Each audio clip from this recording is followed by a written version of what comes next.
Well, let's discuss this now with former Prime Minister Aminata Touré. Madame Touré, appreciate your time. Your arrest during the campaign for the upcoming elections garnered significant attention. Can you share your perspective on this experience and its impact on the electoral process in Senegal? Well, what happened is quite simple. President Macky Sall decided last minute, as a matter of fact, 10 hours before the beginning of the electoral campaign, he decided to postpone the election. And of course, Democrats could not accept that. The opposition, which I'm part of, called for demonstration, and I got quickly arrested and released. But we kept mobilizing. Unfortunately, they were 4 lives lost in clashes with the police. So we kept the pressure. We kept asking for election date. And finally, we had one yesterday thanks to the Constitutional Council. But I would say thanks for the resilience and the resistance of the Senegalese people. So how important was it for the people of Senegal to stand up and speak out, in fact, to protest the initial date or initial postponement of these elections? Well, that was unheard of. We have never postponed presidential election in this country.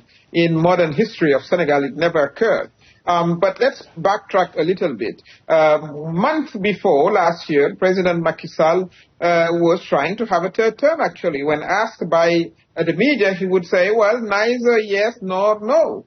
But we knew that he wanted to push forward to have a third term, which would have been illegal anyway. So he finally dropped the ball after many demonstrations, and again, young people lost their lives during clashes with the police. As a matter of fact, 16 of them officially. And then I think he had a second guess and tried to extend his stay. When he postponed the election, he went to the parliament to vote it with one part of the opposition. And finally, he came up with a new date, December of this year, which would have been unacceptable. We cherish our democracy in Senegal. We have changed a president through fair and just election. Himself, Macky Sall, he won the election in 2012, and President Wade accepted. So here he came and tried to change the rule of the game, and that was unacceptable for the Senegalese people because, I mean, we cherish so much our democratic system. We are so proud of it. So it was out of question to let President Sall just do whatever he wanted to do. Madame Touré, in this month we're celebrating women across the planet. I think 18 months ago, 2 years ago, there was talk of you running for president. When you were Prime Minister, you were described as the Iron Lady. And one of those reasons was because of your stance on corruption. Now, you're not running for president. You would have been the first female president of Senegal had you been elected. Would you tell us why and how important it would have been for a woman such as yourself and your standing to run in the elections? Well, as you know, here, there is a rule. If you want to stand for election, you have to collect sponsorship. As a matter of fact, between 44,000 to 58,000 sponsorship, which I have collected. But I stood against the third term of President Macky Sall, and he promised me, informally, that I would not be a candidate. And that's exactly what happened when we went for the control of our sponsorship. It was so tricky, and I clearly said that I was stolen from my sponsorship, and I was eliminated from the race. But yet, I remained very committed to the democracy because I do believe that I still have something to contribute to democracy. And here I am supporting another candidate, and I will carry on my commitment for my country until I die. Now, given your extensive experience in government and other organizations, obviously credibility of elections is going to be key. Now, we've had a postponement which would suggest tinkering of some sort, certainly with that date. Do you expect these elections that are scheduled to take place in a few weeks to be free and fair? In 2 weeks, as a matter of fact. I do think they will be free and fair. We have the tradition.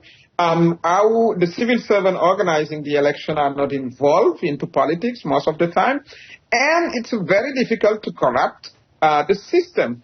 Let me tell you, for instance, when at the end of the day, when we finish the voting, at the end of the day, the results are displayed outside, so it's difficult to rig the election themselves.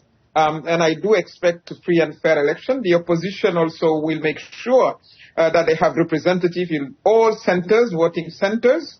And, that's how we did it. That's how Macky Sall won against President Abdoulaye Wade 12 years ago. That's how President Abdoulaye Wade himself won over President Abdou Diouf. So there is a strong tradition of organizing free and fair election, and I'm very confident about it. Now, many pundits, Madam Touré, have said that President Macky Sall and those that is backing have lost credibility because of this postponement of elections. Do you feel that this given you an advantage certainly for the candidate that you are backing? Well, the candidate I'm backing is from the opposition party, PASTEF. I think there is a strong desire for change among the populations, particularly among young people. My candidate is just 44 years old, which is very, very, very, very young in Africa. He will come up with new ideas. At least he is not going to carry luggages. The party and the coalition are very strong on fighting poverty, on industrializing the country, and on changing the institutions. Because the problem we had so far is we have what we call here a hyper-presidential regime, which means that the president has too much power on his hand, and President Macky Sall has been exercising his power with a certain brutality. He has put in jail his main opponent. Myself, I was a parliamentarian, and he fired me from the parliament, which is unheard of too. Journalists went to jail. So one of the first changes that we're expecting is a reform of the constitution and more checks and balances against the president's action and more power to the parliament. And of course, putting women and children at the center of the priorities. President Macky Sall's candidate will carry the unpopularity of Macky Sall himself. His party is divided, so I do think that we're gonna go for a high victory.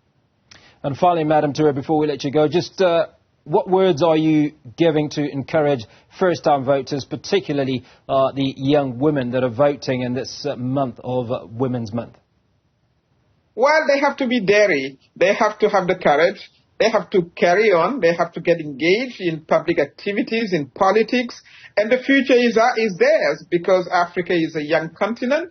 70% of the population is below the age of 35. And guess what? Half of it is made of women, of young women. So they just have to go for it. They have to be brave. They have to be engaged, each of them in their own sectors, politics, culture, economy. But that's the time of women, I do believe, in the continent. Former Prime Minister of Senegal, Aminata Touré. Madame, appreciate your time. Thank you so much for speaking to us on Africa Today.